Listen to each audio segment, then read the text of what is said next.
Welcome back to my Amazon journey update. This week, I want to tell you guys the exact blueprint of criteria that I'm looking for when I'm sourcing products for Amazon. So we'll talk about exactly what my mind does and exactly what I'm looking for in a product and what I'm not looking for in a product. Let's go. Hi, I'm Cassandra Barney with Profit Guru. I'm a teacher, mother of 3, and Amazon FBA seller. Here at Profit Guru, we're dedicated to trying strategies out and continually improving our own software to help other Amazon sellers just like you. Now let me start out with the 2 things that I am not looking for in a product, and those are products that bring along risks to me. So the first thing that I don't like to sell is stuff like electronics. So these bring a risk for me because it's something that it's really likely something could be wrong with the product, and then the customer would want to initiate a refund from me. So I don't like risky products where I think there could be a high amount of returns or complaints from the customer. The next thing that I don't like for a risk is stuff that is fragile. So I stay away from things that if I'm looking at it, the design looks like it's probably going to be hard for me to package and protect, and that I think it might be damaged by the time the customer gets it. Speaking of damage, things that I have had go wrong a lot are things like shampoos. So even though these aren't fragile and you do your very best to try to protect the product, I've had so many of them bust open and go all over the place.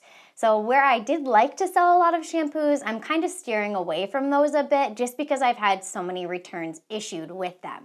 So those are the things that if I'm looking at and sourcing, I just stay right away from them. I don't like things that come along with a lot of risk. I'm not like a huge risk taker. Now, the first thing that I do look for in a product is how easy is it for me to prep. So if it's something that is kind of like oddly shaped, I'm probably not going to want to sell that product. As well as size. So if it's something that is like super oversized or it's really heavy, weight makes shipping go up. So I really look for products that are as light as possible. I don't like to go over like 5 pounds. That's even pushing it for shipping because it's going to eat a lot of your fees. So I like things to be nice and small and compact. The lower the weight and the easier that I can just put it in the box and send it off, the better for me. Now, once I found a product that catches my eye, it's not something that has a lot of risk. I know that I can prep it, and it's something that's light. It's not going to cost a lot. Now I go in and I look at the competition versus the sales.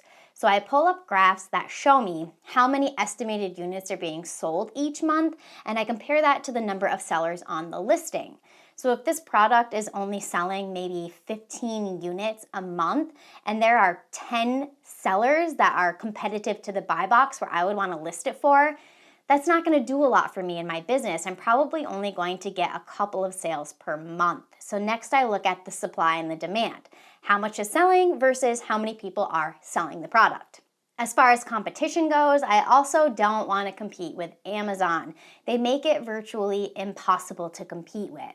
So if they're already on a listing, I'm probably just going to say, okay, even if it's something that's selling a lot and there's good profits to be made, I'm not going to compete with Amazon because what they like to do a lot of the time is keep the buy box for themselves.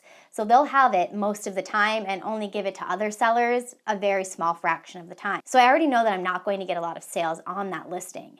And then the second thing that Amazon does a lot is they price tank. They're okay with only making 10 cents selling a product because they have millions of products that they sell. So even if they're taking a super small profit off of the product, it's still a profit to them in their eyes. So when they jump on a listing, usually if the price is say around $15, they'll jump it all the way down to like $6 or $7 where no other sellers can make a profit and they're only making a tiny, tiny profit off of it. So I don't like to compete with Amazon. If I see them as one of the competitors, I'll just go to something else. So if everything's looking good, it's meeting all the criteria so far, there's a good demand for it, not a surplus of competition, the next thing I do is I go to Profit Guru and I look at the historical metrics on the graphs. So I want to make sure that this is something that the buy box is staying pretty consistent with. Maybe it's selling for $25 right now, but it's spiked, and typically the buy box is only at maybe $15. So I want to check and make sure that it's something where it's a consistent sale price and I can count on it staying around that price. I also want to check to make sure that this isn't something that's seasonal. So I'll be looking at the months and saying, okay, if this is something that's only selling in like November and December, maybe it's only a Christmas item, it's only selling around that time, so I'd want to stay away from it. I'd want to see consistent sales across the 12 months. The next thing that I factor in that's really important to me is the ROI. What type of return am I going to get on my investment? So for example, if there's a product that I have to buy for $30 and every time I sell that, after all of the fees and everything, I'm only profiting $3, that definitely would not be worth tying up my money into that product. That means I would have to purchase 33 of these units for nearly $1,000 to even get back $100 in profit. So I want to make sure that the return on the investment is high enough. I typically like to aim for at least a 50% return. So that means if I'm spending $10 on the product, I want to get my $10 back plus $5 in profit. Of course though, the higher the better. And if this is something that is just flying off the shelves and it's maybe something that's not costing me a ton, but I know I'm going to be selling a lot of units on those, I'll take a lower return for that and a lower profit if I know it's something that I'm going to be getting out the doors fast and getting the profit back on. But I typically don't like to go below 20% ROI. That's pretty low to begin with. So even if something is a fast mover, if it's only like 20% ROI and I'm getting less than $2 back in profit, I'm probably just gonna go on and look for a different product. And then the next thing while I'm searching for products is thinking about bundling opportunities. So if something is checking all of the boxes and I'm like, yeah, this is a good buy for me, I'm gonna make profit off of it. Next, I'll think, what could I put with this that is going to increase the value to the customer and also increase the profits to me? So how could I turn this into a bundle of sorts to make even more money off of the products? So that is a quick blueprint of exactly what my mind does when I'm looking for a good product to source. And if the product then checks all of these boxes all the way down, then I pull the trigger and I buy that product. What I usually like to do is buy like a smaller amount just to be like a test buy. So maybe I'll purchase between 5 to 10 of those units, send them in and see how fast they sell.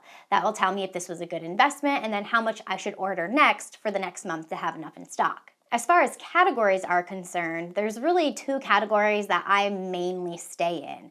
And that is being the first one, health and beauty. There is a ton of money in health and beauty products like makeup and like face washes, stuff like that, as well as grocery. Like those are my main 2 categories where I seem to be able to find a lot of products in. So if you're not ungated in those would be the first categories that I would suggest to you to get ungated in. Hopefully this blueprint helped you guys so that when you're out there sourcing products, you know what to look for and you know that you're making good buying decisions that are going to yield you great profits. If you want further tips and you have maybe some questions, I will link below my free Facebook group where it's a community of people just like me. We're interacting in there every single day, helping each other out, posting questions, answering each other's questions. It's just a good time. So if you're not in my Facebook group yet, Amazon Hustlers, the link is right below. Join me in there and I will catch you in Facebook. Bye.